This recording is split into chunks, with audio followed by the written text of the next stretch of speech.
They expected gratitude. That was the plan. June 30, 1960. The ceremonial hall was prepared for applause. Cameras aligned. Belgium officials seated in polished uniforms. The hair carried ceremony, not confrontation.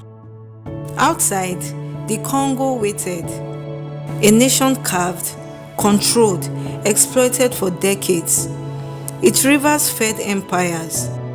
Its minerals powered foreign industries. Its people endured humiliation quietly, morning, noon, and night.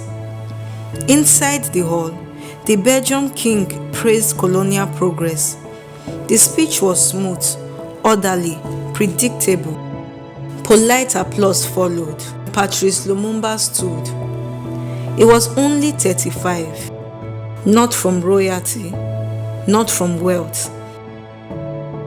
A self-educated man who had watched his country belong to someone else. He was not supposed to disrupt the script, but he did. He did not thank Belgium. He did not soften history. He spoke of forced labor, of insults, of suffering that had shaped generations, of dignity denied. The room tightened. Some officials stared ahead, expressionless. Others shifted. Some avoided his eyes because this was not the independence speech they had approved. Outside, something changed.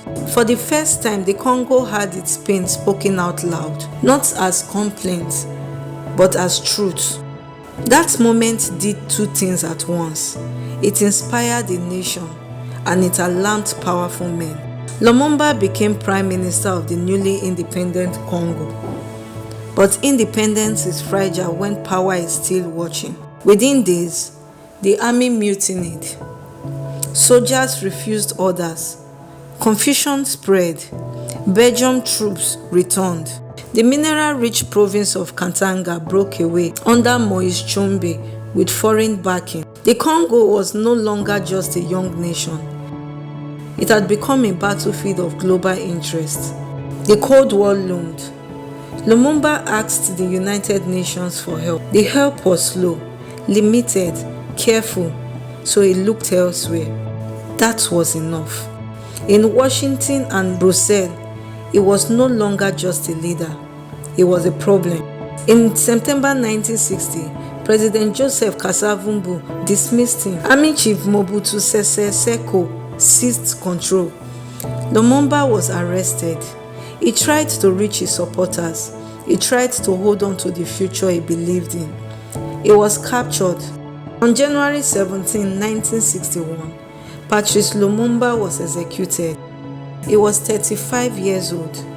They believed removing him would restore order. They believed silence would return. But something irreversible had already happened in that ceremonial hall months earlier. A colonized nation had had its truth spoken without apology.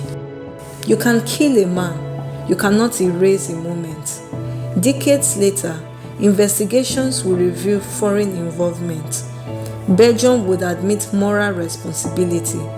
Documents would confirm what many suspected, that global powers feared its independence. But beyond politics, beyond Cold War strategy, beyond ideology, there remains a question that still echoes across Africa. What does real independence cost? Lumumba's life ended. His voice did not.